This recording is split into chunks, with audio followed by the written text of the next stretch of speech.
Yeah, hi guys, very short video here about the Redmagic 9 Pro in Snowfall Color. My son has actually bought this. This is not my phone, but I wanted to show you the unboxing and a little bit about the charging. So here is how it arrived with this nice protection. And so this is what we have inside.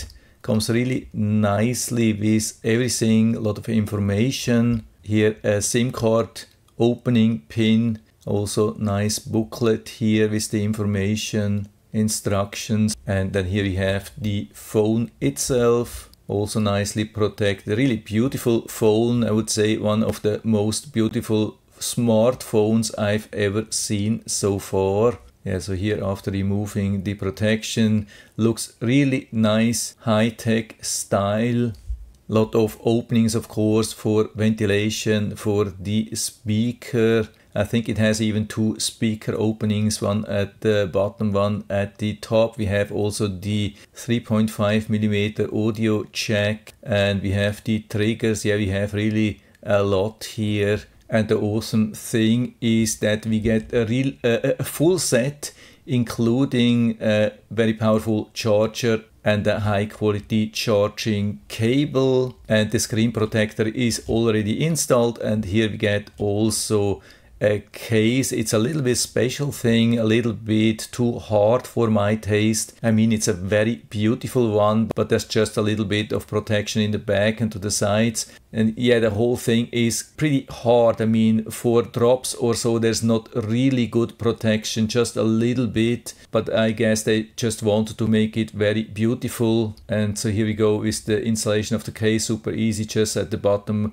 and at the top. But yeah, also the protection is then a little bit limited. And that's the charger. So you can see different input, works worldwide. Of course, supports 5V standard USB, but up to 21 volts with 3.8 amps. I don't have a calculator here, but I would say that's pretty much 80 watts, which is also the maximum charging speed for this phone.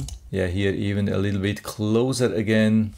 And so we wanted to see the charging speed in real life. Says something like max charge. And you can see we are using the red cable, we are using the original power supply, and it shows a little bit above 50 watts here. So when we deduct the loss of the charger, then it's charging here with around 50 watts. But of course always depends a little bit on how much charge you have already on your phone.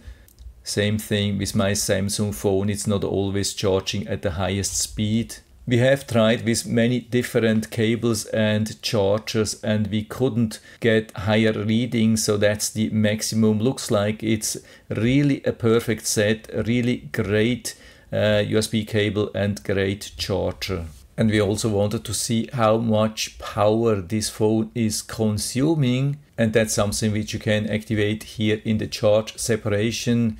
You can activate this here, charge separation. You can see that here, just switch it to the right side. And so the power will then only use for the phone and not charge the battery. This will also help to keep your device cool, especially during gaming. And so on the right side you can see the power consumption. Usually it's very low here, even with 3D gaming.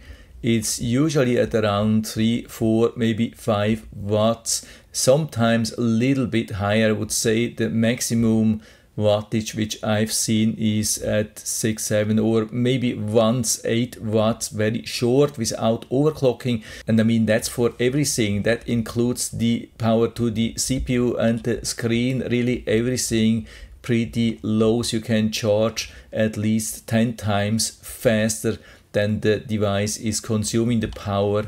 I would say pretty impressive. And so here same thing with overclocking. I think that's the maximum. I mean, it's his phone, and so he showed how to overclock that, and you can see power consumption increases. I think it was a maximum of 12 watts usually. Then after it has been loading map and everything also goes down, but not as far as without the overclocking. Or yeah, I mean here still at 5 watts. so the maximum is very high, but usually it doesn't consume a lot even with the overclocking here, even down at 3 watts with full overclocking. Depends of course on the map what it has to do. Yeah, I'm really surprised to see how low the power consumption is even with overclocking and this 3D gaming here. Yeah, again, it's not my device, it's my son's device, but it's definitely a very powerful one, very beautiful one. Also, the first camera shots looked pretty impressive. I mean, of course, the front camera below the screen still not comparable to normal camera, but it's also pretty impressive what it can do. So overall, I would say a really nice device. There were so far not many complaints from my son. The only thing which I heard was regarding the Wi-Fi calling. When he activated Wi-Fi calling, was saying the phone connection was then switching in and out all the time, so he deactivated Wi-Fi calling and now it's connecting very stable. So this is what I recommend till you get an update to turn this off. So that's it for now. I hope I've been able to help you a little bit with this video. If you have any questions or comments, just write to the comment section below. I'm always happy to talk about these things, and if you like the video, give me a thumbs up, subscribe my channel. Thanks for watching, see you next time.